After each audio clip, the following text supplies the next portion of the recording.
জুলাইয়ের গণজাগরণ ছিল ফ্যাসিবাদের বিরুদ্ধে জনগণের দীর্ঘদিনের ক্ষোভের বহিঃপ্রকাশ বলে মনে করেন গণঅভ্যুত্থান সংশ্লিষ্টরা। রোববার রাজধানীতে বিয়াম ফাউন্ডেশনের জুলাই রেভলিউশনারি অ্যালায়েন্সের উদ্যোগে আয়োজিত এক অনুষ্ঠানে গণঅভ্যুত্থানের স্মৃতি, ভবিষ্যৎ রাজনীতির রূপরেখা ও সাধারণ মানুষের আকাঙ্ক্ষার কথা তুলে ধরেন বক্তারা। আমাদের ঐক্য ধরে রাখা কিংবা জুলাই গণঅভ্যুত্থানের চেতনা ধারণ করে রাজধানীর বিয়াম ফাউন্ডেশন মিলনায়তনে অনুষ্ঠিত হয়েছে ফার্স্ট কনভেন অন জুলাই রেভলিউশন। জেআরএ ফাউন্ডেশনের উদ্যোগে আয়োজিত এ সংলাপে উঠে আসে জুলাইয়ের স্মৃতি ও ভবিষ্যৎ রাজনীতির রূপরেখা। আন্দোলনের গল্প, বাস্তবতা ও আকাঙ্ক্ষার কথা তুলে ধরেন আহত ও শহীদ পরিবারের সদস্যরা।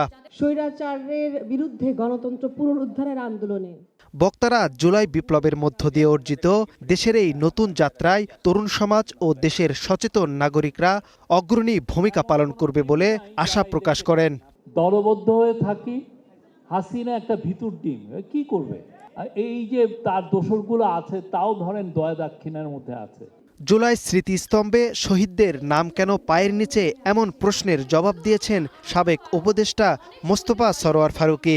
সারা দেশের 64টা জেলায় যেন আমরা থাকা অবস্থায় স্থাপন করে যেতে পারি, যাতে এটা বন্ধ না হয়ে যায়, এটা ছিল প্রথম কাজ।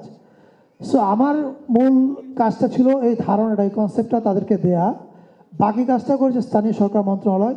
প্রধানমন্ত্রীর উপদেষ্টা মাহাদি আমিন বক্তব্য দেওয়ার সময় জুলাই শহীদ পরিবারের সদস্যদের প্রতিবাদের মুখে জুলাই সনদ বাস্তবায়নের আশ্বাস দেন। জুলাই সনদকে ইনশাআল্লাহ আমরা সবাই মিলে যেভাবে একজোটে আমরা রাজপথে ছিলাম, যেভাবে এই বাংলাদেশকে আমরা ফ্যাসিবাদ মুক্ত করেছিলাম, সেভাবে আমরা সবাই মিলে কাঁধে কাঁধ মিলিয়ে জুলাই সনদ বাস্তবায়ন করব, ঠিক যেভাবে।